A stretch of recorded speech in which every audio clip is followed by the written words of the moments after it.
Hi, I want to talk about Letterboxd. I want to talk about movies all of the time, all day long. And Letterboxd is my favorite website in the world because of that. If you don't know what Letterboxd is, it's basically a social media site for all things movies. You can log them so that you can keep track of what you've seen throughout a year. You can review them, you can rate them, you can see what your friends have been watching, whether or not they liked it. And I could spend all day long on Letterboxd. So I thought that we would do a little bit of a Letterboxd tour so that I get to talk about the things that I like and the movies that I love and the actors and actresses that I love watching. And then maybe you can get a better idea too of what all I enjoy.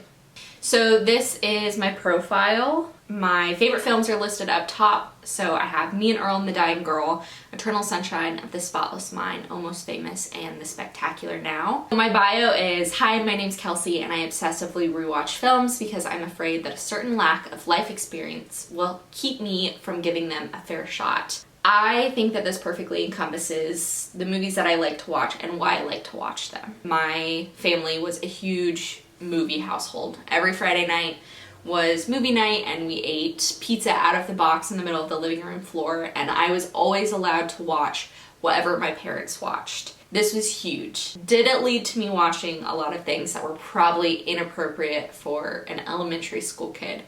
Yes. Were my teachers concerned when I knew a lot about the 7 Deadly Sins in the 2nd grade because I just watched 7? What's in the box? Yes.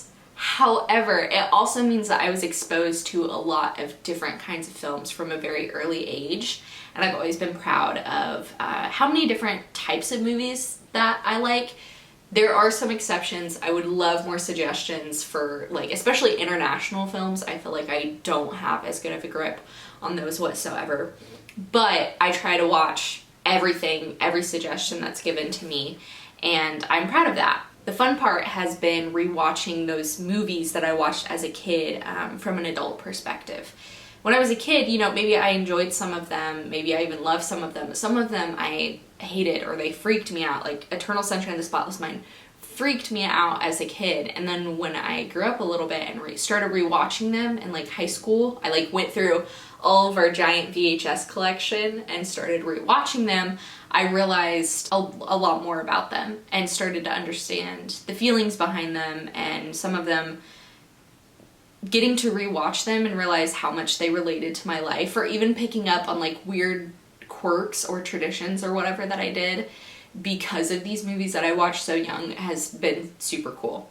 I do have a pro account on Letterboxd, which means that I do pay a subscription to get a few more features, but it's like, again, it's my favorite website in the world and I spend so much time on it. It felt great to, in the smallest way, get to support something that I love so much, and I just love statistics, and you get a lot of them with the pro account, which I'll show you in a second. My favorite thing about Letterboxd is the list feature. You can rank films, you can also just put films in categories, and it's great to keep track of any number of things. From my very first one is my favorite film posters, to every movie that I've cried watching, and so on and so forth. You can also rank them, like I said, so I'm rewatching all of Brad Pitt's movies. Leonardo Dicaprio, as you'll learn, is my fave and has been since I watched Titanic when I was 3 years old. That was an accident, I'll tell you about that later. But Brad Pitt was my mother's Leonardo DiCaprio, which is what I put in the description here. And so I grew up watching all of his movies, so I'm trying to rewatch them and kind of rank them as I do.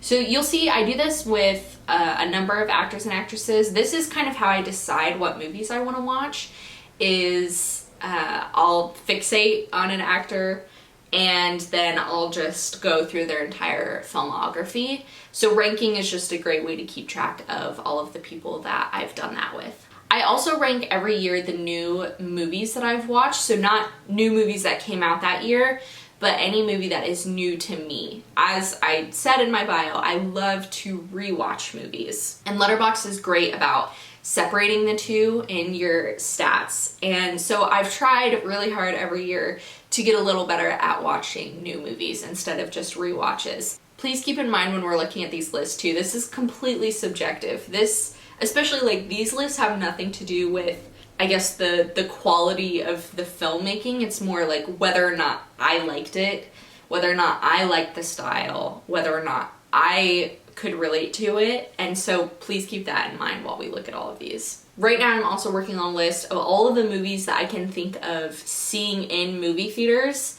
As much as I loved movies and my family loved movies growing up, we didn't go to the theaters all the time. It was just expensive. And we had certain traditions that had to do with going to the movie theater. Growing up, we didn't celebrate Halloween, so we went to the movie theater every Halloween. And it was great because the movie theater was empty and we could see whatever we wanted. But we didn't go all the time. And so I've tried to start keeping track of what all I've seen. And then in your list, you can also do this, like read notes. And so I've tried to like write out if I could remember the context of why I saw it or who I saw it with or what movie theater I saw it at. This is a recent actor I'm going through. Sam Rockwell is a new fave, and I've been working my way through his movies little by little. It might seem weird that Charlie's Angels is first. That movie is unreasonably entertaining, first of all. Second of all, Sam Rockwell's character, in the back, sipping yak, y'all. His introduction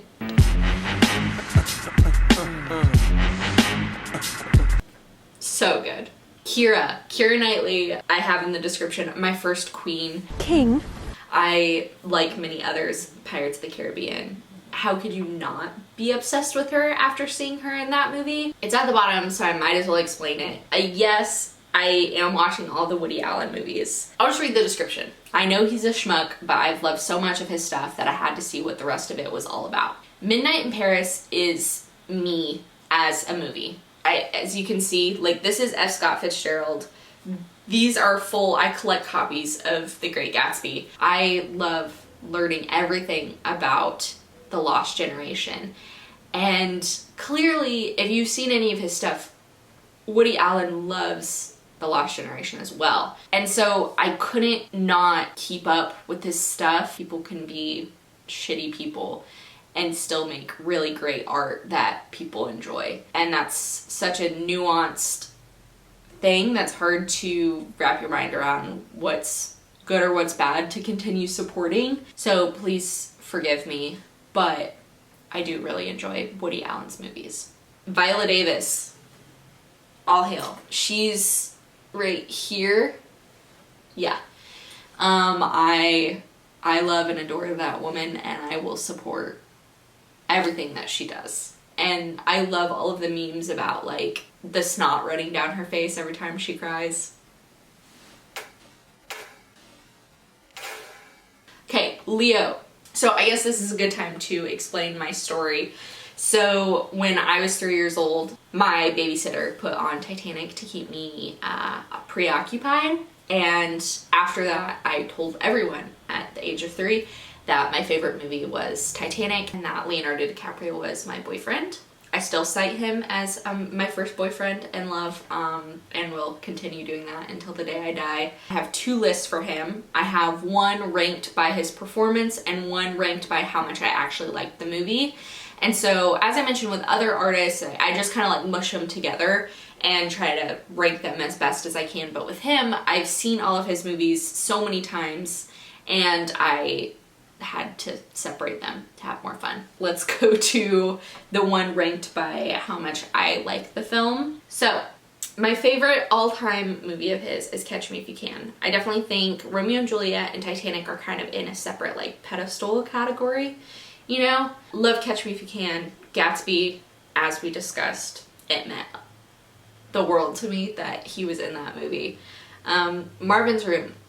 If you take anything out of this video, it's that Marvin's Room is his most underrated film. He is phenomenal in it. It's also got Diane Keaton, Meryl Streep, Robert De Niro.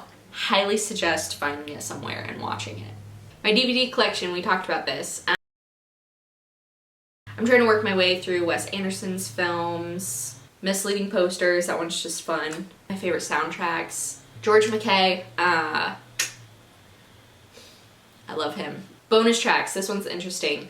So these are the movies that don't usually fit into the genres that I like. These are the movies that when I tell people that I love them, they always respond with, really? Because it just doesn't seem like a Kelsey movie. Paul Dano, another just amazing. I love everything that he does. Thomas Mann, we talked about him, Me and Earl and the Dying Girl.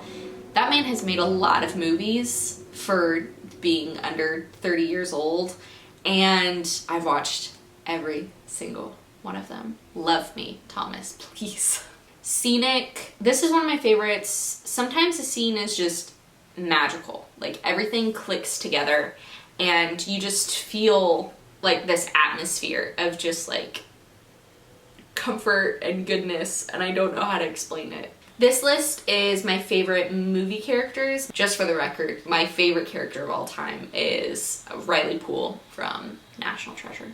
Another list, Denny family favorites. So those pizza movie nights that I was telling you about. These are the movies that were in constant rotation. Papa Den, that's my dad's nickname, and that's just a list of kind of the raunchier, sillier movies that we would watch after my mom would go to bed. I was a film major in college, and these are the ones that you get told, like, you haven't seen that and you're a film major? My favorite kids films.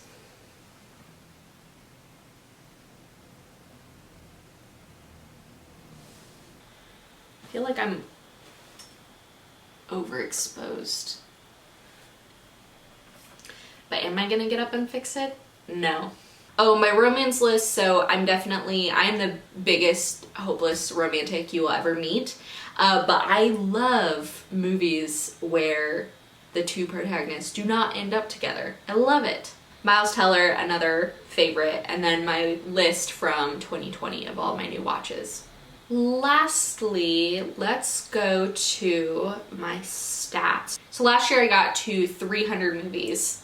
I wanted to get a little bit more. The year before I had watched about 326, I think. And so I hated not watching as many movies as the year before. But 2020 was, a global pandemic. So I guess maybe I should excuse myself a little bit for that. I love that it does this. This is films by week and it breaks down. So obviously I was quarantining this week and I was working on set these weeks that I don't have any very sad weeks. So my first film of the year was Encino Man. My last was Our Friend.